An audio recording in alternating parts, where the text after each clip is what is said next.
ഒരു തവണ toll Plaza കടന്നതിന് 8 തവണ ടോൾ ഈടാക്കി. പാലിയേക്കര ടോൾ പ്ലാസയിൽ തട്ടിപ്പെന്ന് പരാതി. പാലിയേക്കര ടോൾ പ്ലാസയിൽ പണം നഷ്ടമായെന്ന പരാതിയുമായി കളമശ്ശേരി സ്വദേശി അജ്നാസാണ് രംഗത്തെത്തിയിരിക്കുന്നത്. അജ്നാസിൻ്റെ കാർ ടോൾ പ്ലാസയിലൂടെ കടന്നുപോയപ്പോൾ 8 തവണയാണ് ഫാസ്ടാഗിൽ നിന്നും പണം ഈടാക്കിയത്. തിങ്കളാഴ്ചയായിരുന്നു സംഭവം. എറണാകുളത്തു നിന്നും തൃശ്ശൂരിലേക്ക് പോവുകയായിരുന്ന വാഹനം വൈകിട്ട് 3:15-നാണ് ടോൾ പ്ലാസ കടന്നത്. 90 രൂപയാണ് ഒരു വശത്തേക്കുള്ള ടോൾ ചാർജ്. എന്നാൽ ഈ സമയം മുതൽ 5 മണി വരെ പല സമയത്തായി 90 രൂപ വീതം 8 തവണ പണം നഷ്ടമായിട്ടുണ്ട്. പിറ്റേ ദിവസം കണ്ടെയ്നർ റോഡിലെ പൊന്നാരിമംഗലം ടോളിൽ എത്തിയപ്പോഴാണ് ഫാസ്ടാഗിൽ നിന്നും പണം നഷ്ടമായ വിവരം അറിഞ്ഞത്. അക്കൗണ്ടിൽ ബാലൻസ് ഉണ്ടെന്ന് കരുതി ടോൾ കടക്കാൻ ശ്രമിച്ചപ്പോൾ മതിയായ തുക ഇല്ലെന്ന പേരിൽ വാഹനം അവിടെ തടഞ്ഞു. അവിടുത്തെ ജീവനക്കാരാണ് അക്കൗണ്ടിൽ നെഗറ്റീവ് ബാലൻസ് ആണെന്ന വിവരം അറിയിച്ചത്.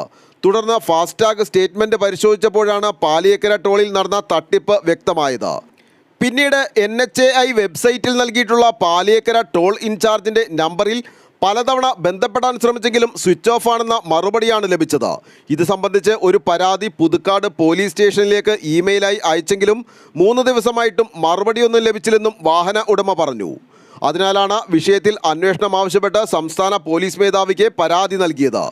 ഇതൊരു സാങ്കേതിക പിഴവായി കാണാനാവില്ലെന്നും ടോൾ പ്ലാസ അധികൃതർക്ക് ഫാസ്ടാഗിൽ നിന്നും പണം പിൻവലിക്കാനുള്ള അധികാരം ഉപയോഗിച്ച് അക്കൗണ്ടിൽ നിന്നും പണം തട്ടിയെടുത്തത് അന്യായമാണെന്നുമാണ് പരാതിക്കാരൻ പറയുന്നത്. News desk Kalamassery.